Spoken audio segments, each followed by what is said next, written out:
America की सांसद Ilhan Omar वो उन लोगों के पैसे पे वहां पर गई और जाकर कहती है हमारे जम्मू कश्मीर के बारे में और पाक अधिकृत कश्मीर के बारे में वो पाकिस्तान का प्रोपेगेंडा करती है।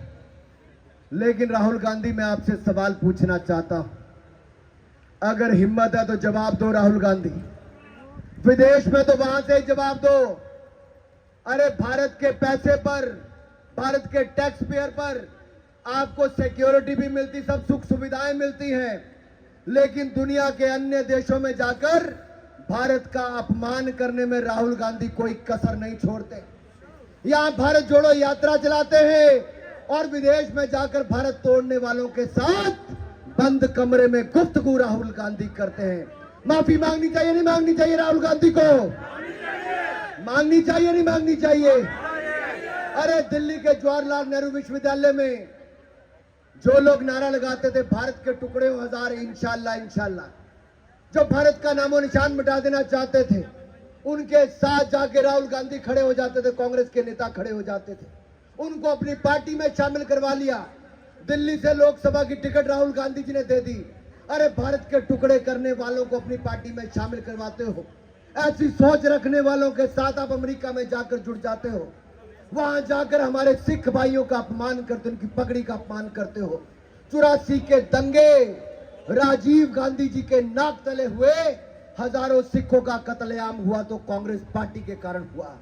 ना राजीव गांधी ने माफी मांगी, ना राहुल गांधी जी ने माफी मांगी। मेरा सवाल आज इन परिवारवादों से यह है कि हिंदुस्तान को कितना बदनाम और अपमानित आप बाहर करोगे? अरे बड़ी मुश्किल से आप नेता प्रतिपक्ष बने, लीडर ऑफ ऑपोजिशन बने। आप लीडर ऑफ ऑपोजिशन नहीं, लीडर ऑफ प्रोपेगेंडा है Rahul Gandhi, leader of propaganda है। और ये प्रोपेगेंडा भारत को बदनाम करने का लेके चल रहे हैं। ये प्रोपेगेंडा भारत को तोड़ने वाली ताकतों के साथ हाथ मिलाने का कर रहे हैं। कांग्रेस का हाथ भारत को तोड़ने वाली ताकतों के साथ है। आप देखिए नेशनल कांग्रेस कॉन्फ्रेंस और कांग्रेस पार्टी आज जम्मू कश्मीर में जाकर क्या कहते हैं? जिन्होंने भारतीय संसद पर हमला किया, कहते उनको फांसी नहीं मिलनी चाहिए थी। उमर अब्दुल्ला पहले कहते थे मैं चुनाव नहीं लड़ूंगा, लेकिन जब चुनाव लड़ने की तारीख तय कर दी, सीट तय कर दी, तो अब दो विधानसभाओं से जाकर वो चुनाव लड़ रहे हैं। पता है एक से हार जाएंगे तो शायद दूसरी से बच जाएंगे, लेकिन अब इतने लोग वहां पर चुनाव लड़ रहे हैं। उमर अब्दुल्ला एक नहीं, चाहे 4 सीटों से भी लड़ जाओगे, चारों की चारों पे ही जमानत जब्त होती पाओगे मेरे भाई और बहनों। और ये मैं इसलिए कह रहा हूं कि ये लोग वो हैं राहुल गांधी जी और उमर अब्दुल्ला जी। कान खोलकर सुन लीजिए। एक तरफ हमारे प्रधानमंत्री नरेंद्र मोदी है। मोदी जी कहते मैं रहूं ना रहूं, मेरा भारत रहना चाहिए। क्या कहते हैं मोदी जी?